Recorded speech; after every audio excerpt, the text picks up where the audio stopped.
Well, several anti-regered. I don't know what else. None ka journaliste. None ni vitu gani? Anauliza. Kuwaza kina none wana ko several anti-regered. None kwezi kurukundo. Etora. So what happened? What happened? So yeah, let me deal with me, not dive. You know, he speak English, only English, and I know you are not good at English. Yeah. So as the flower. Kuri International Airport Melchior Ndadaye niho twibereye. Uyu mubona yitwa Tasha Oda. Tuje kuba twakira ingenzi abana b'igihugu bariko baragenda batahuka baza mu gihugu. Kugira ngo muziko mumenye bigiye bitandukanye birasaba yuko muza kubana natwe kugera ku mpera. Umwana w'umukobwa hano imbere yuko Sevaranti gera atireka ndabatemwa akantu k'ubwenge yamara mumbe murantangira ubutumwa kwa Alvin Smith ataza guhavura ashavurira abantu muri Lavasha Entertainment. Ndabona bagiye kuba baronka umukwe kiricana mwana rimwo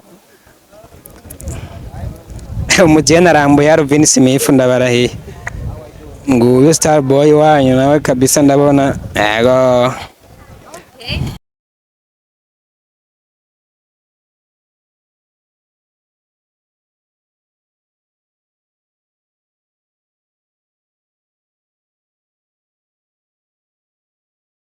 Ndabaramukije abakunzi ba Star TV n'abakunzi ba Fulgence Mika.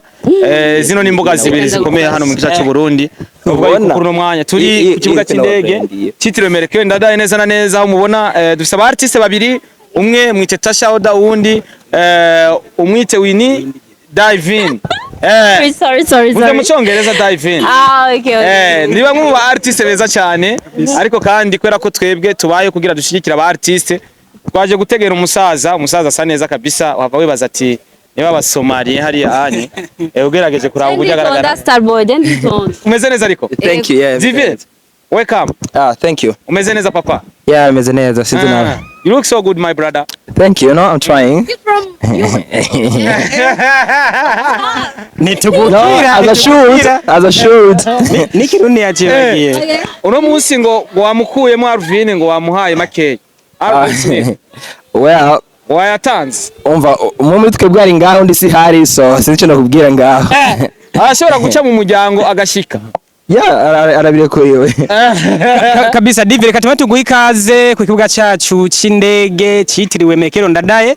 Mazi yakoze byiza nawe ndabona uri kurabizamo neza cyane, ariko kandi abarundi benshi barakeneye kumenya Dive nyuma y'imyaka itari mike cyane rarenga 5, right? More than 5 years.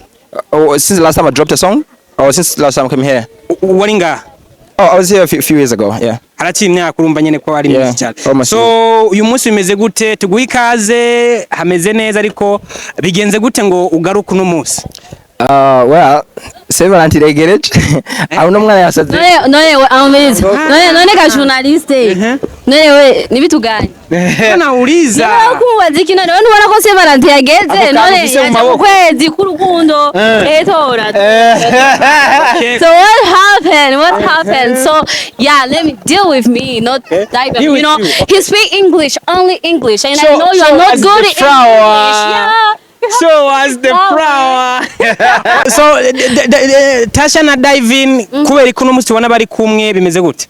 So turi ngaha kubera ari ukwezi kurukundo. So kuba turi kumwe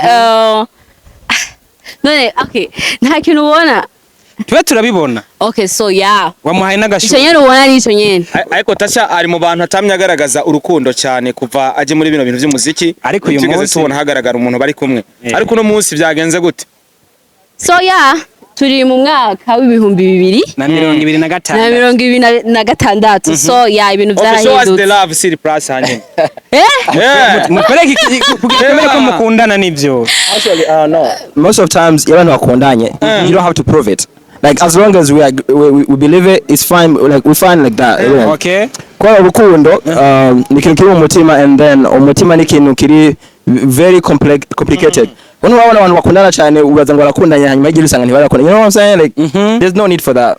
Tuvuge yuko ngana naho dushobora usanga ari higiye mu bamudakundanye. no mvuze ko dukundanye gusa abantu bashaka kuvyerekana cyane iyo ikintu ushaka kucerekana cyane biziga ko uburiko overcompensating for something kabisa haba ari ikintu actually ukora overcompensating and we don't have to do that. Uje mu Burundi nyuma y'igihe turi mu kwezi ko bakunda nuko abeje kubivuga Saint Valentin vuba murapangira iki abakunzi banyu mwese ko muri abanyamuziki? Well je niho nkishika kwanza banze ndihuke but Saint kwanza nibanze ivemo kwa Saint Valentin bakundana hanyuma nyuma Saint Valentin hariyo zindi plans tuzobidiskite kabisa. Uri umunyamuziki nawe n'umunyamuziki kazi mwese mukora umuziki twitege collabo? Yeah, when the time is right, when the time is right. Habuziki ko mukundana muri abagenzi? You know, banze kwanza birukundo bivo mu nzira man. Like gucanga pleasure and business. Abantu bacha pleasure and business benshi nivyagenze neza but banze kwanza kudakorana nawe. No, ndio za tizobigira but ikintu kimwe kukindi and right now ndashitse tubanze kwanza dukure Saint Valentin mu nzira. Muri kumuruhisha. Uno munsi nibaza ko abaririmbyi aba diaspora na cyane nivyo namye mvuga rafa passé ndavuga ati kubera iki mutabashigikira nk'abandi bari hano kubera ko abantu bibaza ko mufise amafaranga tukabakorera promotion mwadoya amafaranga ni giki uri kurakora nk'umu artist wo mu diaspora kumbure aza kora ibikorwa vyiza naba abantu ba supporting umuziki wo mu Burundi bumbe bo gusupporting atani cyo basavye kuri wewe ni giki uri kurakora kugira kumbure uje mu mitima y'abantu bashigikira ibikorwa vyawe ataco basavye? I think nani gukora indirimbo nziza right like indirimbo ari nziza n'abantu n'umuntu atagukunda yumviriza it's just about good music ndibaza icyo nico gana cinye nshaka control parting control niyo muri studio kuri recording indirimbo nziza ivyo ni vya promotion biri hanze mu maboko yanje but as of right now I'm really focused on the product gusora audio nziza video nziza ibisigaye you know the chips will fall in place. Niba byoroshe kwizera umuririmbyi mugenza bivanye nuko muri kumwe ngaho kuko urafite ikizero ukavuga ati kumbura aba artiste bivanye n'utugeso twacu tumwe tugeso man tugeso nitubura turahari wowe ngambe kunsenyera akiri kare no asho ndio ziko vyoroshe gudatinga other artists than kubera gudatinga umuntu asanzwe muri bino bintu dukora kuko other artists abitahura gusa kuna rumwe wasanzwe gutahura ko utashe saa 9 z'ijoro uvuye muri studio like utegeza gusigura birebire but as an artist aratahura ati oh actually biraba you know so ndibaza yuko biroroha gutahura if it's an artist or another artist. Abantu benshi bashobora kukubona no munsi bakavuga bati tasha twaratumubona aririmba tukibaza ngo kubera baranamwangiriza manager wiwe kavuga bati bimeze gute mbe hajya Tasha Oda na Windi na Dive bamaranye igihe kingana gute? Ikigazo mumaza kwanza yo nawe mbona kishuriye nani? How long have you been together madam? So it's I don't know, it's a private sometime, you know, we have to get our private part, you know. Ariko ikintu gikuru cyane sikindi. Sorry. Ikintu cyatuzanye ngaho no munsi nigiki. Kwakira shushu be mutima kumwakira mu gihugu cyacu ciza cy'u Burundi cyane, you know, twamwereka ko mu Burundi dufite abana beza aribo baje kumwakira ngaha birumvikana kandi nta ninduru kirimwo biratomoye. So yeah, ibyo kuvuga ko Alvin arahari nawe nyine arahari, you know. I've said Sherry wala ndafise uyu wanje how what the problem wawe yabaye sobukwe w'umusheri wawe like how nyine iyo abantu bakwagirije manager bivuze ngo so abantu manager bakagufata nk'umwana. It's okay, just wait. Novuga ko abantu bafite ivyo babona, you know, kandi abantu bategereza kujija, you know. So jewe ivyo bavuga hari igihe usanga ari byo cyangwa atari byo. So je nimwumvirize ivyo ngumanda babwire ngaha, urumva ico ngumanda babwiye sikindi nuko twege mwoduha umwanya, okay. You know? Kubera je ntabwo I'm not married, je ntabwo je ndaba ngo urumva ngo ni kanaka ngo urumva ngo I belong to someone, you know. Ndashobora kwirondera kwa ravashinga so nkirondera urumva you never know. Muranaberanye by the way. Thank you. So yeah.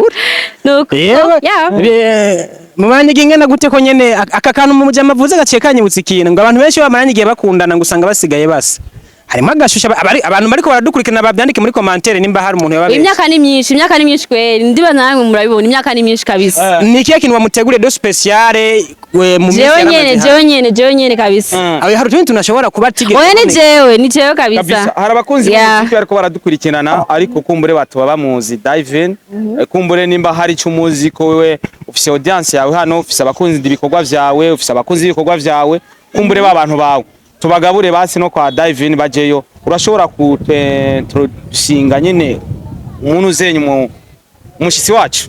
So nkuko muvyumva ni Divan, he's an artist, you know, so ni umuririmbyi tubivuge mu rurimi rwacu abishoboye cyane. So yeah, nibaza ko je a partir y'uwanje mba numva ko abishoboye, kandi abantu bizera Tasha Oda barazi yuko nyimba Tasha yo bafise ikintu yemera kurujya muntu, so nyimba banyizera bategereza kumwizera, you know, umuntu akunda Tasha Oda.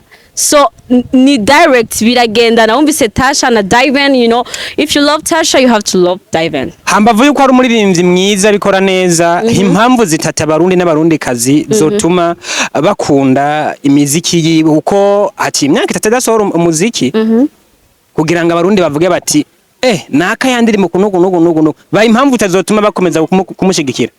So novuga yuko ntituvuga amajambo menshi, ahubwo reka dukore bonyene bazobona ati Tasha umuntu yizeye ego yarabishoboye, you know. So yeah, Dive nyuma y'imyaka 3 udasohora indirimbo bigiye kugenda gute umuziki wawe muri imisi ugiye kumaranga? I think imyaka namaze nasohora indirimbo Senica, you know, hari ibintu utegeza gutahura especially ku industry yacu, ibintu bishasha nako ndiga, hariho ubumenyi nako ndongera kandi nagumye nandika nagumye nkoreke. So I feel like ubu in your right time yo gushikiriza abantu probably ivyo nungutse ivyo nize ivyo namenye kabisa. So I feel like anytime from now nizatangura gusohoka muzataruka gituma nari nafashe umwanya wo gusubira imbere yo gutaruka. Kirumvika kiratomo imiziki yawe ugiye kuyishira hanze ukoresheje ururimi rw'ikirundi canke icongereza kizoba cyinshi gusa? Ubu niko nafocusinga cyane n'ikirundi bivanye na my new audience, but nzogomba ndanyemba win, so you can always expect me to be win. Ikirundi giye kuba cyinshi ariko ndiko nagerageza nuko cyabaye cyinshi. Ufise korabo waje wateguye cyane? Guys, umviriza the Star Boy ziriho zizosohoka ntihagera zote, you know, muri bose ariko urumva gihugu cacu ategereza gufocusinga n'ikirundi cacu, ariko ningwa mubaza urumva ngo ikirundi n'igiswahili je azokoresha. Wait. Uri kuraganza umugabo wewe n'akazi kawe navyo mwomenya. Abarundi n'abarundi kazi barakubona. Uri kuraganza umugabo ari hagishika n'akazi kawe. Actually rafa pasi babona ikiganiro Tasha yari bwadu present umukonzi wewe, ariko ndatangara abantu tuba guys nababwiye ati ibintu mubifata nkuko muko murabibona.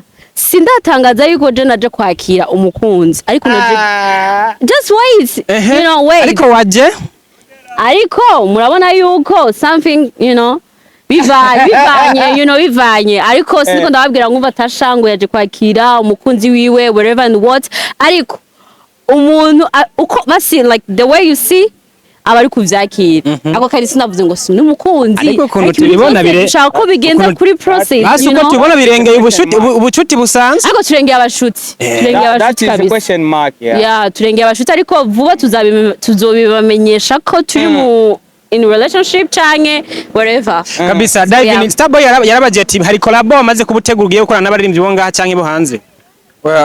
Yakujanye n'ivyo most of things biri in progress tuko tabikorerako nkuko navuze igeni cyashika cyo gusohoka muzozibona, ariko collab muzobona nk'undi mu artist, you know, biroroshye ivyo.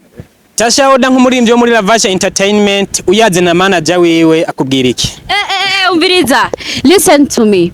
None n'umuririmbyi wo muri Lavasha Entertainment ndira basi take oya dekana magaciro ndakubwiye. That's a yes or no question. That's a yes. So what ikintu shaka kuvuga ngaskins. So as we are nuko tumeze bazi nababwiye ko turi kirengeye abagenzi, you know.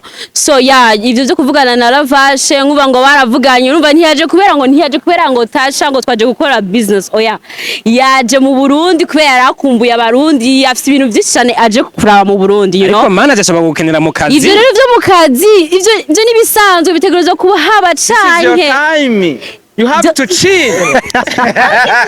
Okay, you know, they are personal life and, you know,